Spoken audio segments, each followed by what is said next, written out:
Impressive jobs bounce back. The unemployment rate now close to pre-pandemic levels.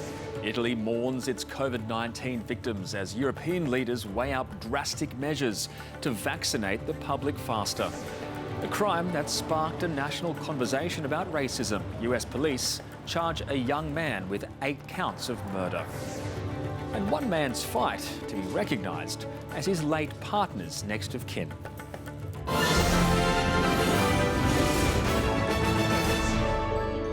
This is SBS World News with Darren Mara. Good evening. Better than expected job figures have pushed the unemployment rate close to pre-pandemic levels. More than 80,000 people found work last month, and the Treasurer says there's light at the end of the tunnel. Weathering the economic storm as the Prime Minister forecasts a brighter outlook. It has been an extraordinary year in Australia's fight back and dealing with the COVID-19 pandemic. Unemployment almost reaching pre-pandemic levels and the government's proclaiming success. Our plan is working, Treasurer. We need to stick to the plan. There is a light at the end of the tunnel. The jobless rate falling to 5.8%, down from 6.3%. In the last month, more than 88,000 people found a job. Over 13 million Australians are now in work. Beautiful numbers, right? It's been a summer of love. Pretty much every measure of the economy, 4 months now.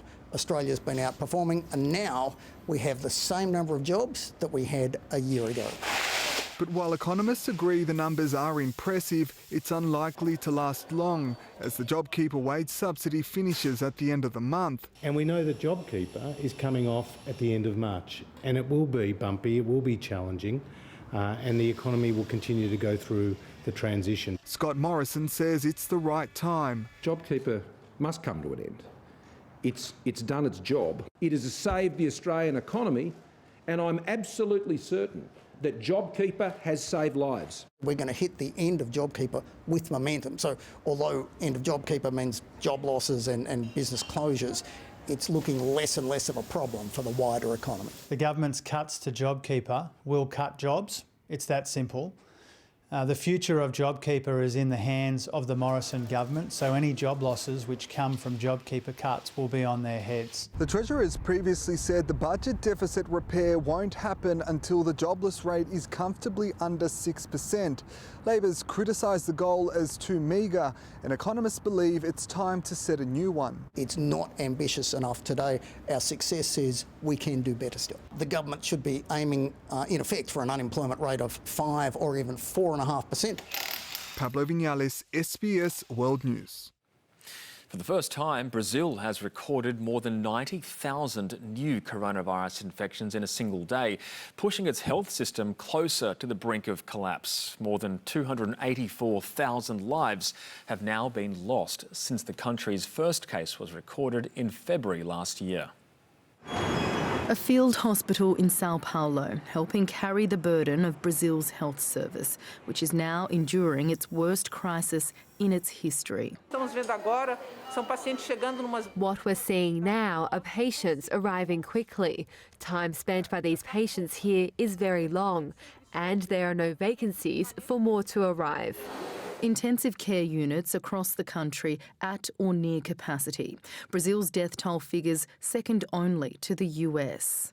The country's president has continually played down the virus, leaving the pandemic largely unchecked and allowing mutations to emerge, which are now wreaking havoc across the country. The situation in Brazil is a cautionary tale that keeping this virus under control requires continuous attention by public health authorities and leaders to protect people and health systems alike from the devastating impact of this virus. In the favelas of Brazil's largest city, Sao Paulo, free Uber rides to vaccination sites are now being offered to elderly residents in an effort to speed up the rollout to the most vulnerable communities. Virginia Langerberg, SBS World News. Aid sent from Australia to help in the fight against COVID-19 has started to arrive in Papua New Guinea.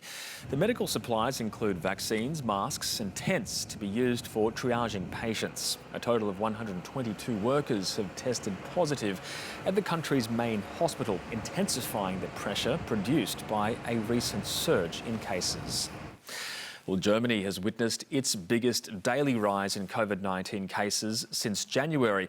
It's one of a number of European countries heading into a third wave. Leaders say the continent is facing the crisis of the century and could invoke emergency powers to seize control of vaccine production. With a third wave of coronavirus infections and a vaccination program that's well behind schedule, European Union chiefs say they'll do whatever's necessary to ensure more of the vaccines made in Europe stay in Europe. All options are on the table. We are in the crisis of the century, and I'm not ruling out anything for now, because we have to make sure that Europeans are vaccinated as soon as possible. Those options could include the seizure of the continent's vaccine production facilities or stripping companies of intellectual property rights so anyone could make the vaccines. But blocking more exports is the most likely move. So far, just one shipment has been stopped, 250,000 AstraZeneca doses made near Rome that had been bound for Australia. Now it's Britain in the sights of European authorities. 41 million vaccine doses made in European factories have been exported globally. More than 10 million of them went to the United Kingdom, but none have been sent from Britain to EU countries. It is hard to explain to our citizen why vaccines produced in the European Union are going to other countries that are also producing vaccines, but hardly nothing is coming back. The UK is accusing Brussels of unnecessary brinkmanship. Well, I think it takes some explaining because the world's watching. We've, all of us, including with our European friends, been saying throughout the pandemic that it would be wrong to curtail or interfere with lawfully contracted supply. Here in the UK, the vaccine rollout charges on. More than 500,000 people received a jab yesterday. More than 25 million Brits have now received their first dose, and anyone over the age of 50 is now eligible, including the Prime Minister. I finally got news that I'm going to have my own jab, Mr. Speaker, very, very shortly. I'm pleased to discover I don't know whether the Right Honourable Gentleman's had his. He's had his, but it will certainly be Oxford AstraZeneca that I will be having. A vote of confidence in the Oxford jab, the use of which remains suspended in many European countries as reports of blood clotting are investigated. The European Medicines Agency, which still recommends the vaccine, will announce its findings later tonight. But the decision to pause the rollout is having a clear effect on vaccine acceptance. Oh, ma avete provato quello da farmi morire? No, signora, assolutamente. Il vaccino funziona benissimo, anche quello che lei pensa così, ma lei faremo un altro vaccino. Quale fate? Si chiama Pfizer. World Health Organization has again stressed that the benefits of the AstraZeneca vaccine far outweigh the risks. In London, Ben Lewis, SBS World News. Flags have been lowered in Italy, where a day of commemoration is being held to honour victims of the COVID-19 pandemic. A ceremony attended by the Prime Minister is taking place in the northern town of Bergamo. It was the epicentre of the country's outbreak a year ago, when images of convoys of trucks carrying away the dead shocked the world. More than 103,000 Italians have died from the virus. To the US now, and a gunman has been charged with killing 8 people at 3 massage parlours in Atlanta, Georgia on Tuesday. 6 of the dead were Asian women, and the attack has sent terror through an Asian American community already suffering more hate crimes since the start of the pandemic. 21-year-old Robert Long has told police he was not racially motivated but had a sex addiction. The Kremlin has tonight warned it will rethink its relationship with Washington after this televised interview with US President Joe Biden. So you know Vladimir Putin, you think he's a killer? Mm-hmm, I do. So what price must he pay? The price he's going to pay, well, you'll see shortly. Moscow recalled its ambassador in Washington in response to the remarks. A spokesman for President Putin has tonight labelled the comment very bad, saying there was nothing like it in history. The exchange comes after a US intelligence report found that Vladimir Putin authorised interference in last year's US presidential election. US Secretary of State Antony Blinken will soon hold high-level strategic talks with China's top diplomat.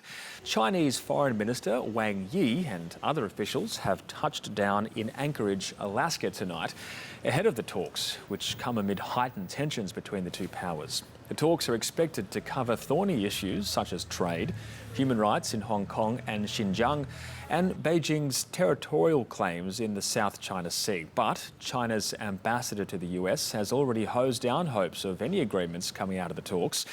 It comes as Antony Blinken wraps up a visit to South Korea. Opposition figures in Tanzania say Vice President Samia Suluhu Hassan must be quickly sworn in as president to avoid any political uncertainties following the death of John Magufuli. The government says the 61-year-old succumbed to a heart condition, but an 18-day absence from public life sparked rumours he was gravely ill with the coronavirus he'd spent months playing down. Nicknamed the bulldozer for his domineering manner as well as his infrastructure building, the trained chemist was elected in 2015 on an anti-corruption platform, but his rule became increasingly authoritarian.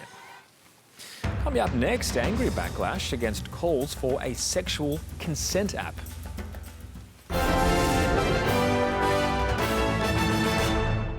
Wow. Escape with us on an unforgettable voyage. Doesn't get any better than that. World's most scenic railway journeys. Saturday 7:30 on SBS and on demand. Travel back in time. The Orient Express symbolised this wonderful freedom. And discover the story of the world's most famous train. Inside the Orient Express. Sunday 7:30 on SBS and on demand.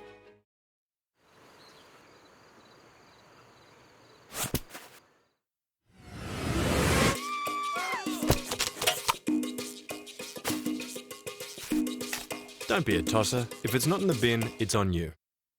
Pay less every day at The Good Guys. This Samsung fridge only $9.98. Get 25% off this TCL TV. This Dyson vacuum only $3.99. And 25% off this Philips air fryer. Pay less every day only at The Good Guys.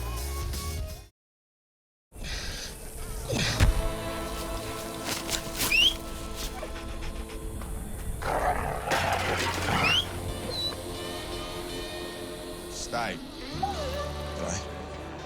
Hi, Jack. Water first. Here you go, mate.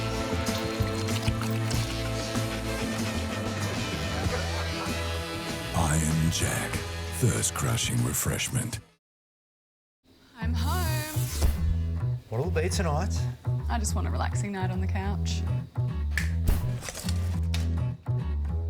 Perhaps something a little bit more irresistible.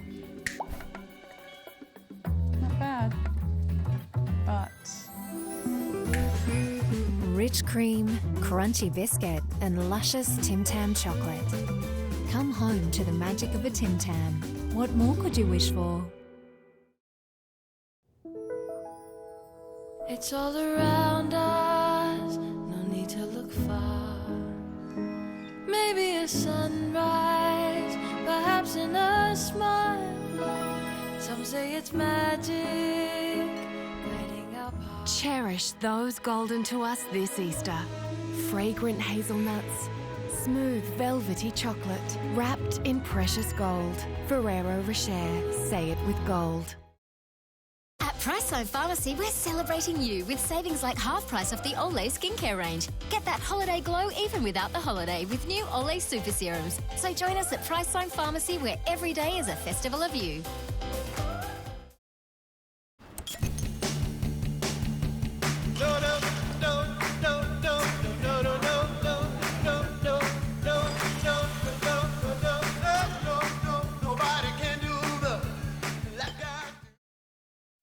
From the early days of petty theft, For the sake of a few dollars, men become smugglers. to gangsters and the syndication of crime, The new season of Australia in Colour continues Wednesday 8:30 on SBS and on demand.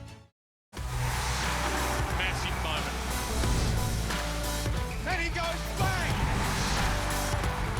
Oh my goodness! Melbourne United versus the Hawks, Sunday at 3 on SBS Viceland and on demand.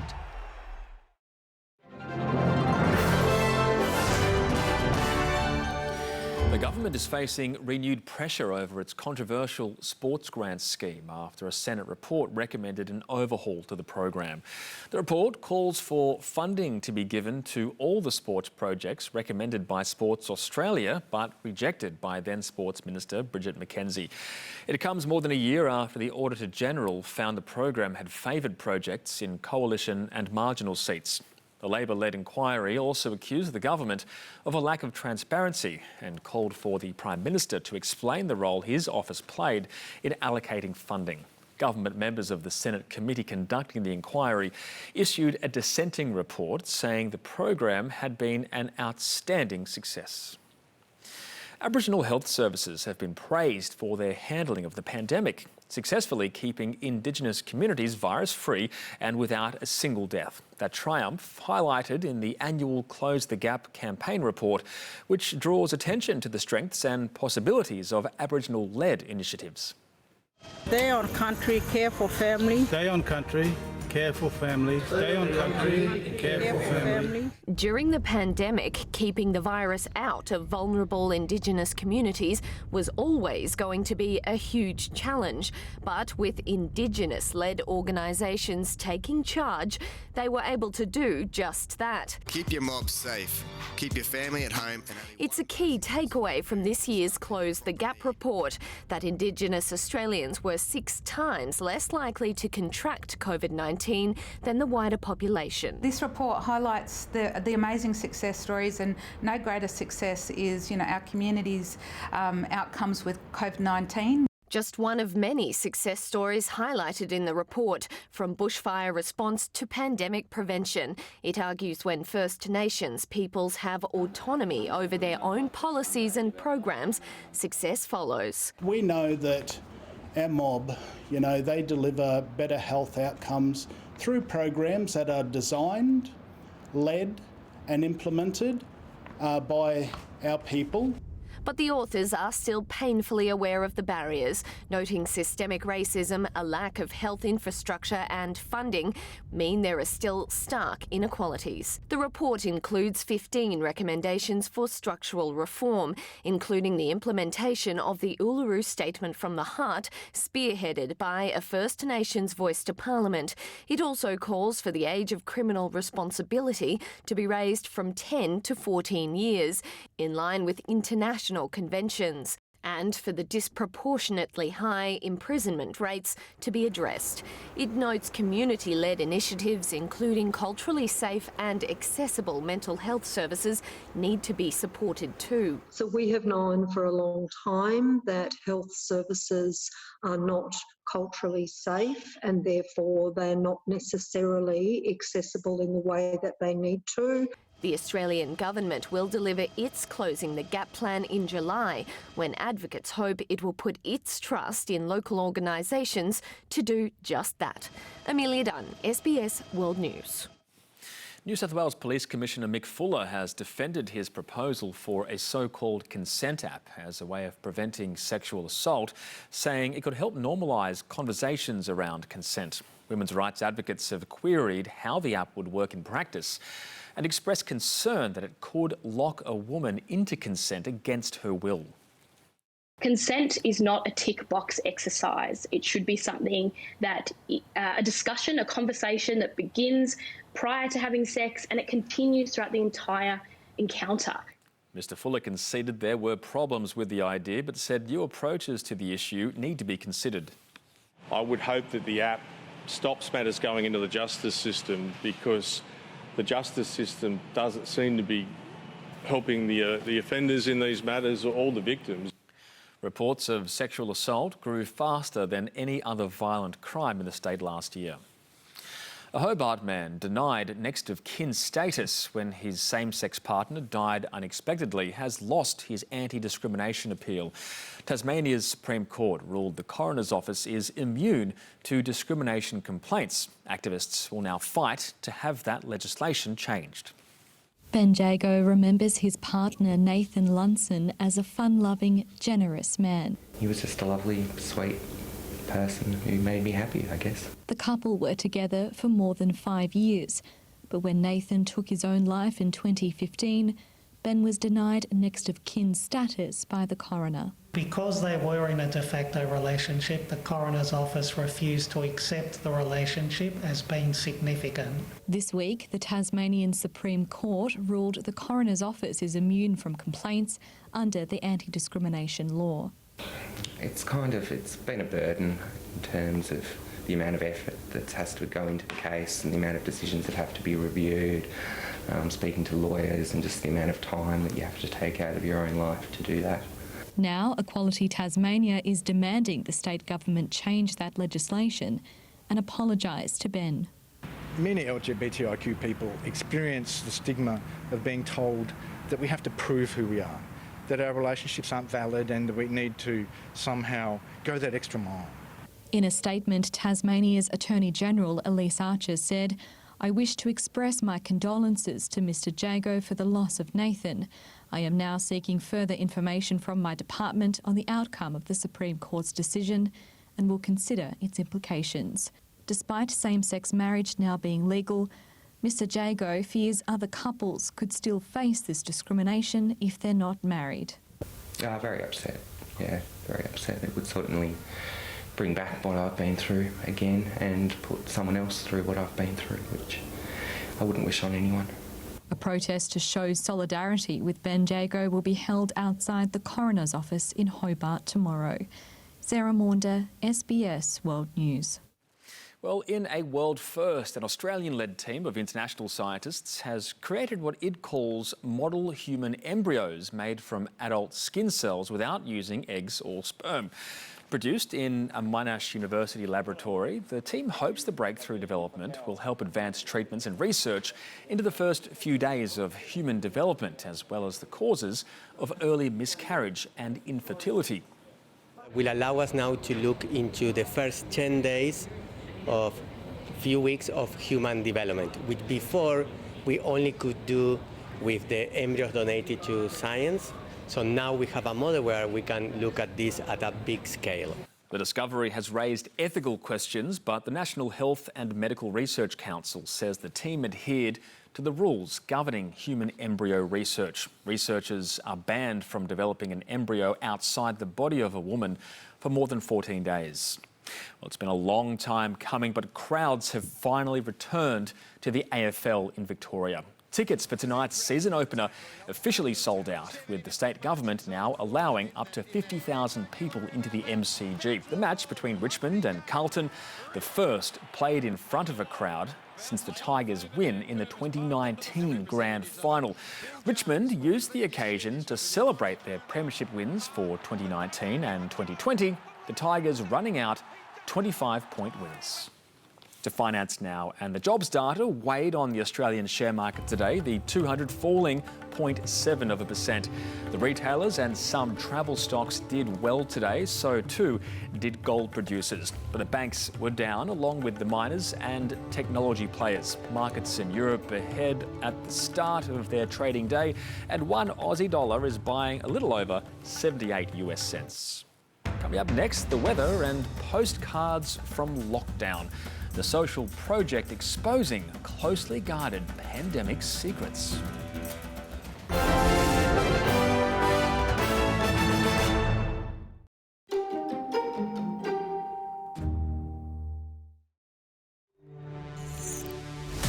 These reports seem to confirm that this is happening in a number of locations all over the world. It's been the beginning of what seems to be a global event. Det har aldrig stått stormen att jag allerede första dagen ville jobba på ett drapslag med en erfaren efterforskare. Vad fan är gluten?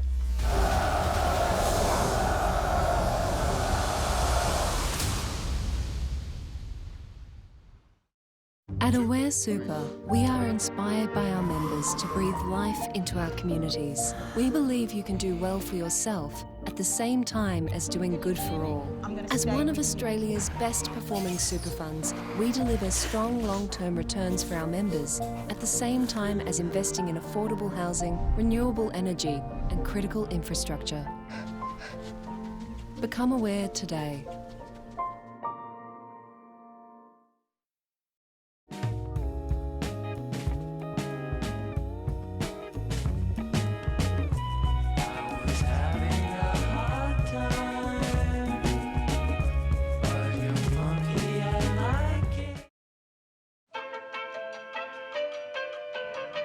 In the kitchen, it's the details that make the difference. Arrange your free design consultation at principalkitchens.com.au.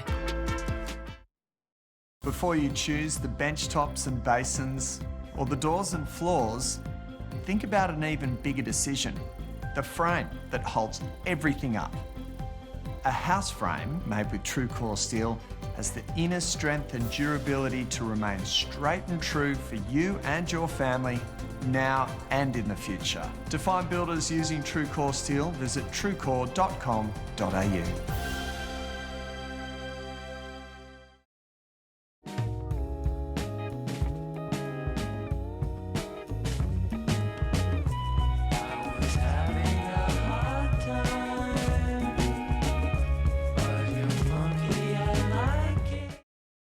That's not the way it looks in the instructions, Harold. I think that fits. Where's A5? This is ridiculous. Where are the words? When you need to snap out of it, have a break. Have a Kit Kat. Harvey Norman, the home of great Dyson deals. The Dyson V8 Animal Extra Cordless Vac, great for busy households, now $599. With up to 60 minutes of fade-free power. The Dyson V11 Outsize, now $1,099. Get a bonus $50 Harvey Norman gift card with all Dyson Supersonic hair dryers. Or save $89 on the Dyson Corral hair straightener, now $599. Plus get 60 months interest-free with a bonus gift card. Now at Harvey Norman. Go! What happens when there is a favourite child? There's no favourite for me. Do you believe her? No. Your brother was the front man of In Excess. Michael was called Hutch. I got called Michael's brother. Then, on Dateline, the horror of Agent Orange still affecting Vietnam. It was a weapon of mass destruction.